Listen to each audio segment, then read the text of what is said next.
Baik, terima kasih Bu Indah atas materinya hari ini. Ini sungguh materi yang luar biasa ya untuk hari ini. Bagaimana kita caranya mengatur keuangan dan mungkin kita langsung saja masuk ke sesi diskusi.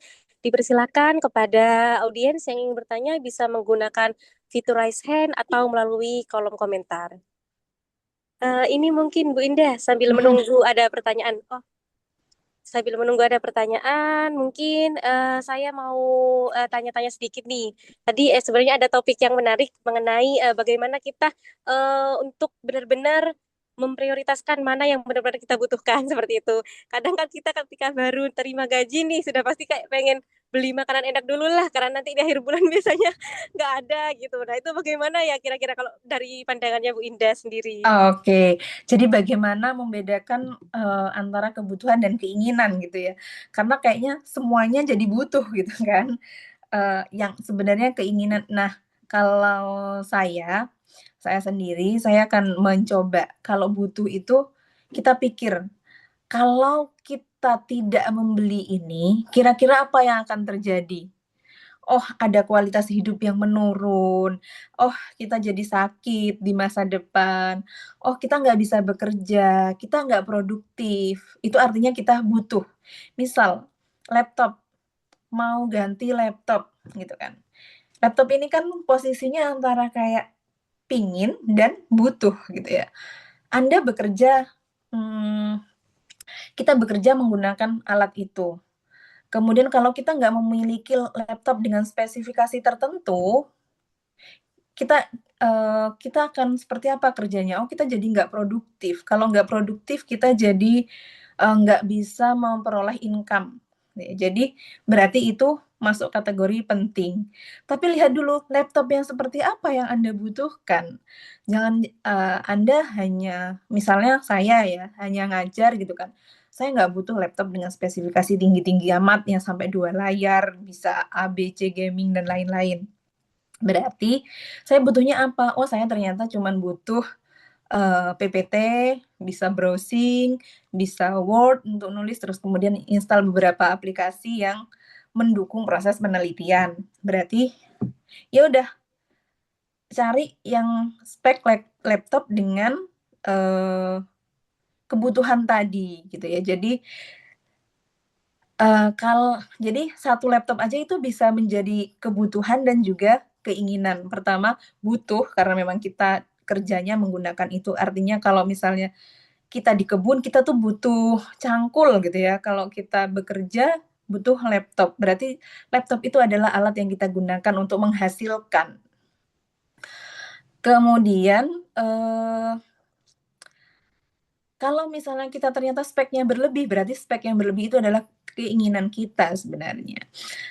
Selanjutnya, berarti itu kebutuhan. Artinya kalau kebutuhan itu nggak terpenuhi, ada kualitas hidup yang menurun, ada ketidakproduktivitasan kita gitu ya, kita nggak produktif, kemudian kita sakit mungkin gitu kan, makan misalnya kita jadi sakit, tapi kita yang butuh makan tuh apa? Oh, ternyata yang butuh makan itu badan kita, bukan lidah kita. Lidah kita sih pinginnya yang enak-enak, tapi sehat nggak gitu.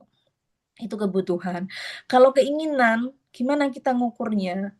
Kita pikir lagi, kalau keinginan itu, kalau barang itu nggak kita beli, apa yang akan terjadi? Oh, kita baik-baik aja, kita hidup-hidup aja, gitu. Misal, Anda ingin beli iPad, Anda pikir, Anda sudah merasionalisasikan, "Nah, kayaknya kita butuh deh untuk bekerja." Padahal sebenarnya iPad itu mungkin ya bagi konten kreator mungkin itu menjadi kebutuhan, tapi bagi saya, oh iPad itu nggak bisa menunjang, tidak bisa menggantikan perannya laptop. Jadi kayaknya nanti dulu deh, berarti mungkin itu keinginan. Jadi seperti itu, Mbak. Kayak kalau misalnya kita nggak membeli sesi itu, apa yang akan terjadi?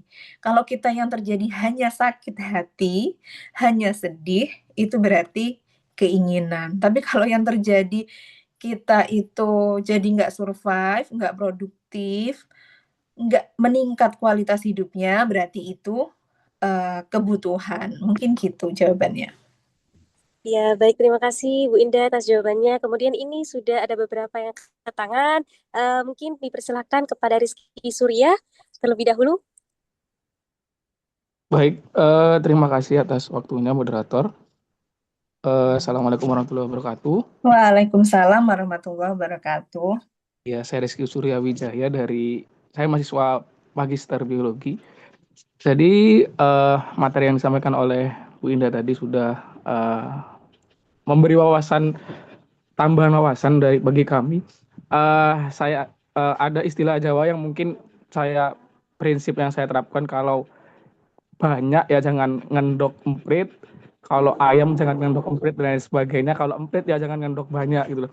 Jadi artinya bahwa kita tidak perlu memaksakan apa yang kita memang apa ya, kesanggupan kita itu tidak perlu dipaksakan untuk membeli sesuatu yang mungkin tidak perlu. Nah, terkait dengan hal tersebut, sebagai mahasiswa yang mungkin seperti kami ini, mungkin terkait dengan pemasukan yang mungkin masih kurang dan lain sebagainya, kemudian dengan pengeluaran dari uang kos, mungkin dari biaya hidup dan lain sebagainya, kita juga mengusahakan untuk menabung ya, Bu Indah.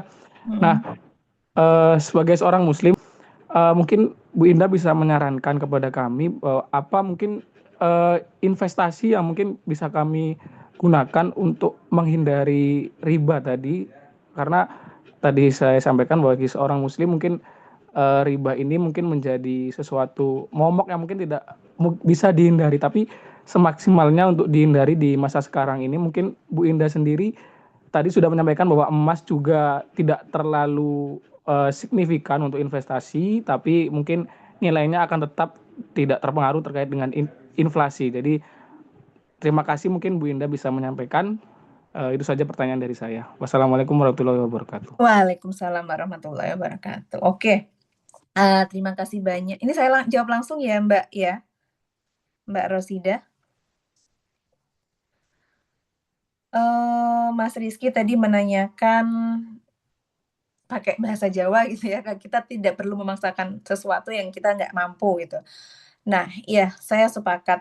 Terus gimana memilih instrumen investasi yang tidak riba gitu ya. Pertama tadi mungkin kalau pakai emas gitu ya, tapi perlu diperhatikan juga akad-akadnya seperti apa.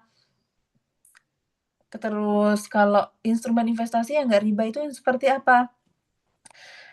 Kalau kita konservatif terhadap hal yang seperti itu, sebenarnya ada investasi saham syariah ya atau suku. Nah, mungkin di situ lebih aman gitu. Kayak beberapa syaratnya kan kalau nggak, jadi ada di Indonesia itu saham syariah memang. Jadi kita kalau sudah memilih di situ, ya insya Allah tidak riba.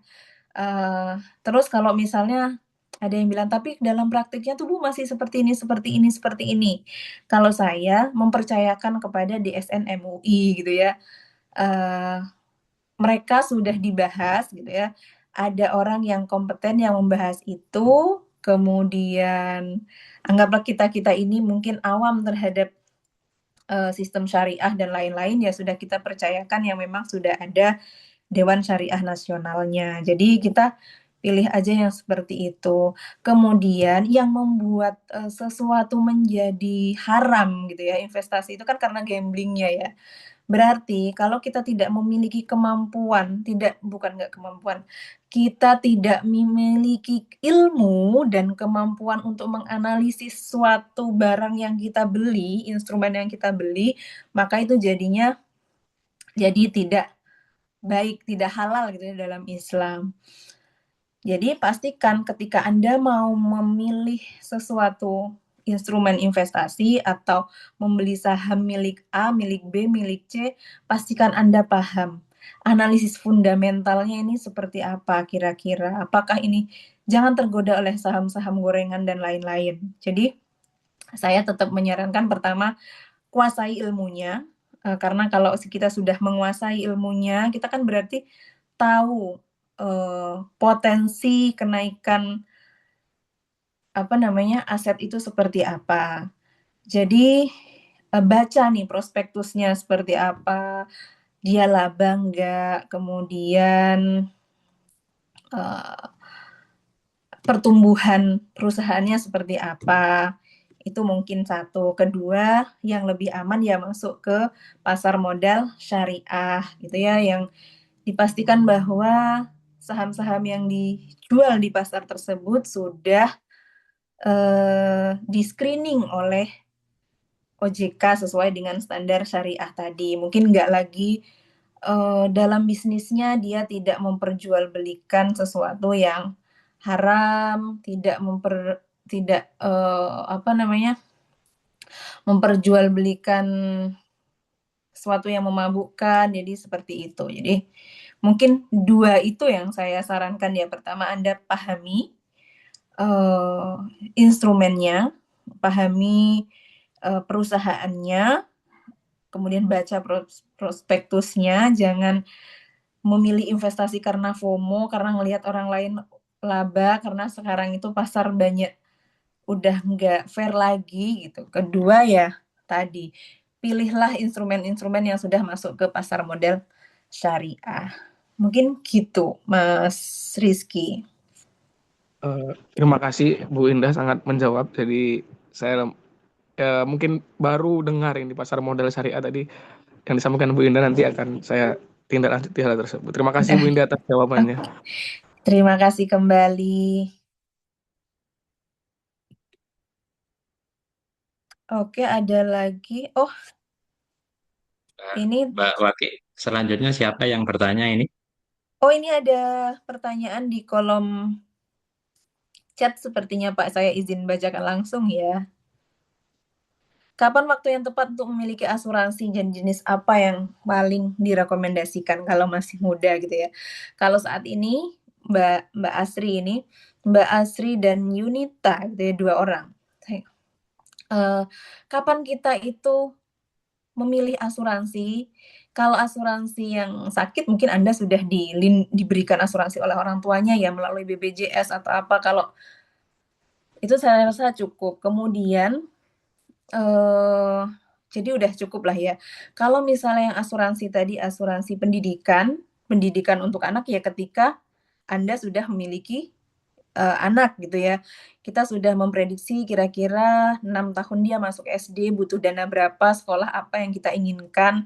Kalau sekolah internasional, kita hitunglah dari sekarang berapa biayanya gitu. Jadi sesuaikan sama kemampuan kita. Kalau tentang asuransi jiwa ya ketika kita adalah sebagai pemberi apa namanya? Kita adalah pemberi nafkah dalam keluarga. Jadi saat masih sehat sih kita, saat kita masih bekerja. Terus kalau misalnya asuransi sehat tadi, eh kalau kita sudah sakit biasanya jangan nunggu kita sakit, jadi saat sehat. Kalau memang Anda punya kemampuan keuangan untuk membayar asuransi. Kalau misalnya takut asuransi itu riba, ada asuransi syariah juga gitu ya. Dia sifatnya tolong menolong. Jadi akad-akadnya di situ sudah inilah dipetakan macam-macam gitu. Biasanya kita akan ditawarkan tergantung milih yang mana. Jadi kapan kita memilih asuransi non BPJS tadi? Karena kalau BPJS kan wajib nih. Kalau non BPJS berarti saat Anda masih sehat. Kenapa? Karena kalau sudah sakit, orang asuransi itu nggak mau gitu ya. Kalau kita sudah sakit, orang asuransi itu akan membebankan biaya atau premi yang lebih mahal daripada saat kita sehat. Jadi kalau misalnya memang secara kebutuhan pokok sudah terpenuhi, investasinya sudah, Anda adalah orang yang konservatif, yang takut menanggung resiko, karena resiko itu pasti ada, ya dimulai dari sekarang. Kalau asuransi kayak asuransi kendaraan gitu ya, kapan kita boleh itu pilihan aja. Kalau misalnya Anda itu orang yang resikonya tinggilah di jalanan misalnya gitu ya, keluar kota dan lain-lain, ya kalau mau dialihkan nggak apa-apa. Atau mungkin ada yang mengatakan, "Ngapain kita mengasuransikan kendaraan? Toh nanti nggak kita klaim kok, rugi dong," gitu ya. kadang-kadang ada yang berasuransi itu karena prinsip memberikan memberikan ketenangan psikologi ketika menjadi pengendara gitu. Dia takut mungkin ya, jadi karena takut ini kalau misalnya nanti terjadi apa-apa, saya harus menanggung siapa siapa siapa, akhirnya dia merasa bahwa ketika ada yang sudah melindungi dia dari sisi asuransi tadi, ada pihak ketiga yang sudah melindungi dia, dia merasa lebih aman, ya itu nggak apa-apa juga. Jadi asuransi apa yang paling direkomendasikan? Mungkin kalau saat ini ya asuransi kesehatan bagi saya ya, gitu ya. Karena sama asuransi jiwa itu, tapi asuransi jiwa ini resiko juga. Jadi jangan sampai ketika Anda punya asuransi jiwa, ada kan kejadian banyak ya, orang punya asuransi jiwa ternyata kalau pemberi nafkahnya meninggal kan cair nih. Jangan sampai ada orang yang berpikiran juga, nanti kalau dia meninggal kita cair nih, hati-hati juga. Cuman mungkin kalau melakukan asuransi jiwa ya nggak usah disampaikan dulu kepada ahli warisnya gitu ya, takut aja untuk menghindari hal-hal yang seperti itu. Gitu. Dan tadi syaratnya adalah Anda pelajari dulu tuh prospek dari perusahaan asuransinya. Jangan sampai yang kayak inilah yang dia sudah masalah bertahun-tahun tapi masih tetap melakukan operasional gitu ya, mencari nasabah gitu. Juga hati-hati. Gitu mungkin Mbak Asri dan Mbak Yunita. Kemudian oke, Mbak Erlin ini ya. Jika dalam kondisi punya income yang masih sedikit, lebih baik untuk fokus menabung lalu diinvestasikan atau mulai inisiasi untuk investasi kecil-kecilan, mengingat nilai rupiah kadangkala tidak stabil dan kebutuhan primer masih di-cover orang tua. Kalau yang pertama, menurut saya, kalau kita punya sisa, yang paling harus dialokasikan itu adalah dana darurat dulu gitu ya. Jadi, setelah kebutuhan pokok, pastikan dana daruratnya ada, karena kita nggak tahu kapan, dan dana darurat itu sifatnya liquid ya. Dana darurat emas termasuk liquid ya, gampang menjualnya. Artinya kapan-kapan kita membutuhkan itu bisa diambil. Jangan sampai menyimpan dana darurat pada properti misalnya gitu ya. Kayak Anda karena kan menjual tanah itu sesuatu yang nggak gampang gitu ya.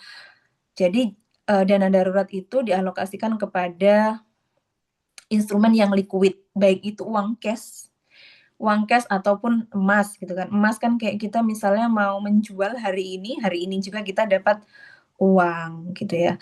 Terus kemudian nabung dulu atau investasi dulu. Nabung itu, eee, dalam bentuk dana darurat tadi, kalau sudah dana daruratnya terpenuhi, nabung itu bisa juga dalam instrumen. Misal tadi ya, seperti saya sampaikan, kalau Anda mungkin muslim dan akan sangat konservatif terhadap hal-hal yang sifatnya riba, berarti Anda bisa masuk, nitipkan di reksadana misalnya gitu. Jadi kalau nabung itu usahakan juga jangan liquid sekali karena nanti kita sangat gampang ngambilnya, kayaknya butuh ini, ambil dulu deh gitu. Jadi saya sangat bangga ketika orang bilang, "Apakah hari ini sudah nabung?" "Sudah." "Apakah nabung sudah punya tabungan?" "Sudah." Adakah yang sudah nabung dan tidak diambil-ambil gitu ya? Nah, itu jarang kadang-kadang, mulai variatif jawabannya. Nabung tapi dia masih diambil untuk kebutuhan-kebutuhan konsumtif. Jadi, kalau kebutuhan pokoknya sudah terpenuhi, dana daruratnya sudah teralokasikan, boleh mulai investasi. Jadi investasi itu juga menabung ya, gitu ya. Terus kemudian kalau misalnya Anda punya tujuan keuangan, misalnya mau dana dana liburan keluar kota gitu kan, liburan ke luar negeri, itu kan uangnya bisa kita alokasikan ke instrumen sebenarnya kayak reksadana atau obligasi atau pasar uang dan lain-lain. Jadi boleh dititipkan di situ. Tapi tadi hati-hati dilihat juga karena semuanya sebenarnya ya penuh akan resiko gitu ya. Jangan percaya kepada orang-orang yang menawarkan pasti untung, nggak ada namanya investasi pasti untung, semua ada risikonya. Jadi dana darurat dan investasi boleh gitu ya. Karena nabung juga dalam bentuk instrumen-instrumen tadi. Gitu Mbak Erlin mungkin. Bagaimana, Erlin? Sudah oke. Oke, baik. Terima kasih banyak atas insight-nya. Oke, mohon maaf Bu Indah, ini saya ambil alih ya karena Mhm, nggih Pak. Mbak Waki ini sinyalnya nggak bisa nyambung, Bu. Selanjutnya ini sebenarnya masih ada dua pertanyaan ya, yang raise hand ya dari tadi, yaitu Mbak Nuril Latifah, dipersilahkan. Oke. Baik, Bapak, terima kasih. Sebelumnya saya Nur Latifah, izin bertanya. Saya kan mahasiswa yang tinggal di kos. Nah, selama ini saya itu selalu berusaha menabung, tetapi setiap kali tabungannya itu mulai terkumpul, selalu ada kebutuhan mendadak yang membuat saya harus menggunakannya. Nah, dalam kondisi seperti ini, strategi financial planning apa yang sebaiknya diterapkan agar tujuan menabung itu tetap tercapai tanpa mengabaikan kebutuhan yang memang mendesak? Begitu, terima Oke, Oke. monggo Bu. Nggih, terima kasih Mbak Nuril Latifah. Sebenarnya salah satu tujuan menabung itu juga untuk memenuhi kebutuhan-kebutuhan mendesak ya, sehingga kebutuhan-kebutuhan mendesak tadi bisa tercover tanpa harus, kita melakukan pinjaman. Itu sudah satu langkah yang luar biasa ya, apalagi untuk mahasiswa yang mungkin, penghasilannya masih penghasilannya, biaya hidupnya masih di-cover oleh orang tua, oleh, beasiswa mungkin. Jadi menurut saya apa yang Mbak Latifah sekarang lakukan gitu ya, dengan menabung untuk mengantisipasi keperluan-keperluan tak terduga itu sudah berlangkah-langkah lebih maju daripada yang nggak punya tabungan sama sekali. Tapi kalau misalnya, strategi apa untuk mengantisipasi supaya uang tabungan itu nggak eee, ter apa namanya, terpakai gitu ya. Jadi, ya mungkin tadi, eee, apa ya, risiko-risiko tadi kan nggak bisa kita hindari gitu, kayak tiba-tiba ada sesuatu yang harus difotokopi, waduh ini nggak ada lagi dalam budget gitu kan. Ya udah, itu sangat tidak apa-apa mengambil uang tabungan, memang bagi mahasiswa uang tabungan memang diperuntukkan untuk hal-hal yang tidak terduga. Kalau misalnya Anda menggunakan dana darurat gitu ya, itu kan sama aja sebenarnya tabungan Anda juga ya kan, gitu. Jadi, eee, menabung untuk kebutuhan-kebutuhan tak terduga itu sudah tepat sih, Mbak Nuril ya. Jadi menurut saya kalau memang kita masih memperoleh dana dari orang tua, ya itu hal-hal yang wajar.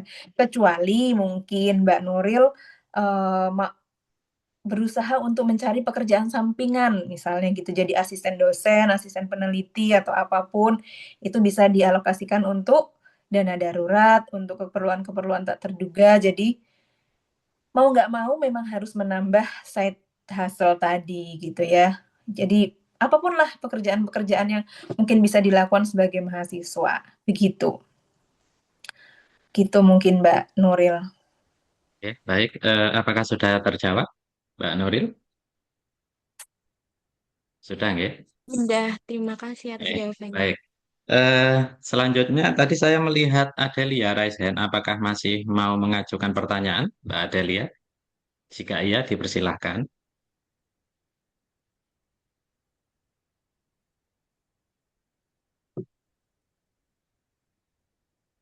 Tidak ada ya, mungkin atau sudah terwakilkan oleh beberapa pertanyaan yang tadi.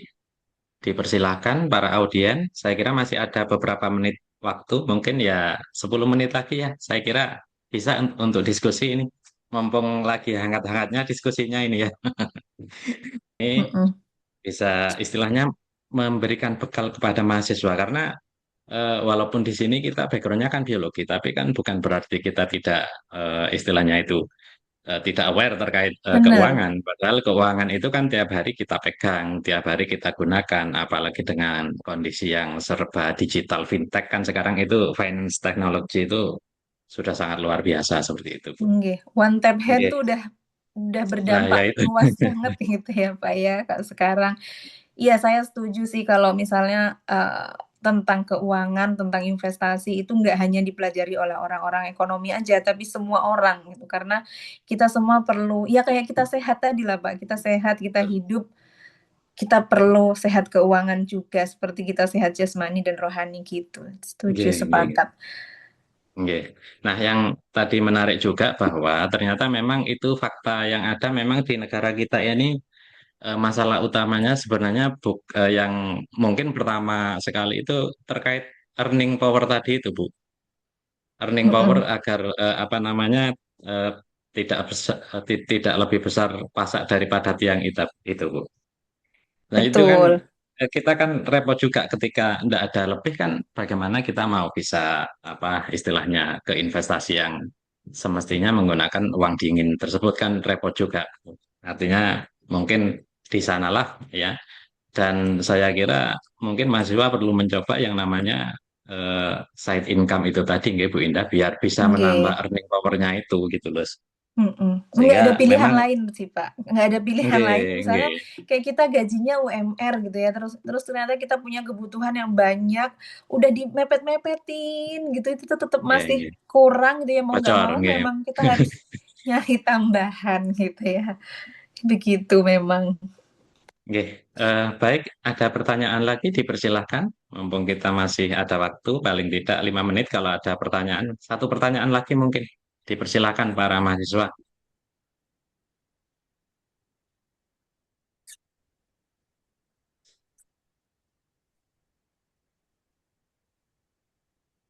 Tidak ada ya, ya kalau tidak ada mungkin akan kita cukupkan. Namun sebelum itu mungkin dari Bu Indah ada sepatah dua kata sebelum diakhiri, Bu. Ya, terima kasih Pak Sudi. Ini saya sangat berterima kasih ya. Maksudnya anak-anak muda kalau sudah ikut webinar tentang literasi keuangan artinya sudah punya mental mental yang baik untuk mengelola keuangan Pak gitu. Selanjutnya adalah bagaimana mempraktikannya. Karena tadi seperti yang saya sampaikan kebutuhan kita itu benar-benar seringkali tidak terduga. Jadi kita harus mempersiapkan itu. Kita juga nggak selamanya mudah, nggak selamanya produktif, makanya kita perlu merencanakan itu semua. Kita mau hari tua kita seperti apa? Kita mau pendidikan anak-anak itu di mana, di sekolah yang seperti apa, itu juga harus direncanakan. Itu sesuatu yang sangat bisa kita estimasi gitu tahunnya gitu ya. Nah, kalau misalnya hal-hal yang nggak bisa kita kendalikan seperti sakit, meninggal, dan lain-lain, maka sebaiknya memang dialihkan kepada pihak ketiga, yaitu asuransi gitu. Kemudian usahakan kalau dalam beberapa literatur itu mengatakan bahwa ada 3 fase sebenarnya orang hidup itu, Pak. Pertama, orang bekerja untuk uang tadi ya, di masa-masa muda seperti saya misalnya gitu, masih bekerja untuk uang. Kemudian nanti di fase 40-an sampai ke 50 atau 40 ke 60 itu uang dan manusia itu bekerja untuk, kita gitu. Jadi kita sudah mulai sedikit-sedikit investasi, tapi ketika 60-an ke atas mungkin kita udah nggak produktif lagi, di masa-masa itulah kita benar-benar bergantung pada apa yang kita investasikan dan kita harapannya uang-uang itu bisa bekerja untuk kita gitu. Jadi mulai rencanakan keuangan kita sejak dini, kalau kurang ya berarti mumpung masih muda kita tambah dengan side job dan lain-lain. Mungkin itu Pak dari saya. Oke, oke, baik, matur nuwun ya. Terima kasih banyak atas materi, diskusi dan juga saran-sarannya untuk kami ya juga mahasiswa-mahasiswa yang mengikuti webinar ini. Selanjutnya kami berikan kesempatan kepada Pak Asmoro untuk concluding remark atas acara webinar kali ini. Monggo Pak Asmoro dipersilahkan. Oke, terima kasih banyak Bu Indah Sofia yang sudah memberikan materi yang sangat berharga. Saya bahagia sekali hari ini sudah bisa juga menyaksikan aktivitas ini dan cukup banyak yang ikut. Tadi disampaikan oleh Pak Suudi di awal kurang lebih 50, tapi saya lihat bergerak antara 60 sekian sampai sekitar 70 dan alhamdulillah itu sudah mendapatkan respon yang bagus. Eh, Terima kasih juga karena masalah ini sebetulnya sudah menjadi masalah yang penting untuk diperhatikan. Kami punya mahasiswa yang pernah terlibat pinjol dan akhirnya studinya terganggu ya dan sampai sekarang kelihatannya masih belum selesai dan itu mungkin beberapa ekses dari bagaimana mengelola keuangan itu harus dilakukan secara bijak. Kalau saya belajar itu yang saya ingat itu kalau sudah financial management itu satu nasihat yang selalu saya ingat itu beli yang diperlukan bukan yang dibutuhkan dan itu yang agak sulit untuk menentukan ya kapan kita membeli yang dibutuhkan dan mana yang sebetulnya hanya diinginkan. Nah itu kemudian ke depan barangkali mahasiswa sudah mulai belajar mengulangi pengeluaran atau meningkatkan income karena mahasiswa sudah mulai harus belajar ke depan mandiri secara ekonomi. Mungkin nanti angkatan sudah semester 5, 6, dan 7 sudah harus berpikir bahwa income itu bukan cuma saja dari kiriman orang tua, barangkali sudah mulai belajar untuk menambah penghasilan karena ada mata kuliah kewirausahaan. Kemarin juga sudah sempat berlatih untuk membuat produk, kemudian memasarkan dan melaporkannya seperti apa profilnya. Mudah-mudahan itu bisa dijadikan bekal ke depan untuk mulai mandiri secara ekonomi. Itu saja dari saya. Terima kasih banyak Pak Sudi atas kegiatannya. Terima kasih untuk semua yang terlibat. Sekali lagi Bu Indah, terima kasih. Saya tutup ya. Assalamualaikum warahmatullahi wabarakatuh. Waalaikumsalam warahmatullahi wabarakatuh. Baik, Bapak Ibu dan semua mahasiswa yang hadir di sini, demikian ya agenda tadi ya terkait dengan pemaparan materi dan diskusi. Dan selanjutnya saya mewakili moderator yang tadi memang bermasalah jaringan ya. Saya kembalikan ke MC. Dipersilakan MC. Baik, terima kasih kepada moderator Ibu Indah, Bapak Asmoro, dan Bapak Suudi. Karena sesi pemaparan materi dan diskusi telah selesai, selanjutnya akan diadakan sesi dokumentasi. Kepada peserta dipersilahkan untuk on kamera.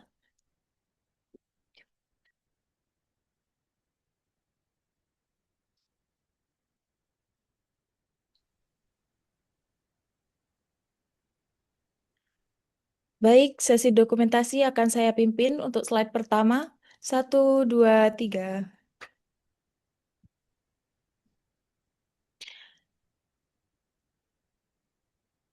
Untuk slide kedua, 1, 2, 3. Dan untuk slide ketiga, 1, 2, 3.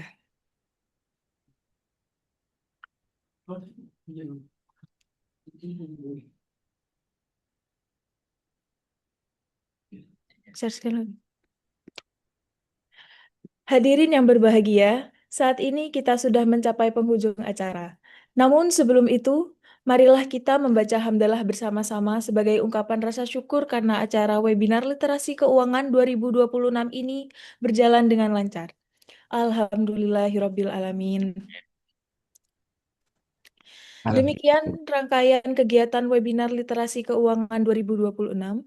Semoga banyak manfaat yang dapat kita ambil. Saya, Anggiza Putri Maharani, selaku Master of Ceremony, pamit undur diri. Terima kasih dan mohon maaf apabila ada kekurangan dan salah kata kepada pemateri dan teman-teman sekalian. Sampai jumpa di lain waktu. Wabillahi taufiq wal hidayah. Wassalamualaikum warahmatullahi wabarakatuh.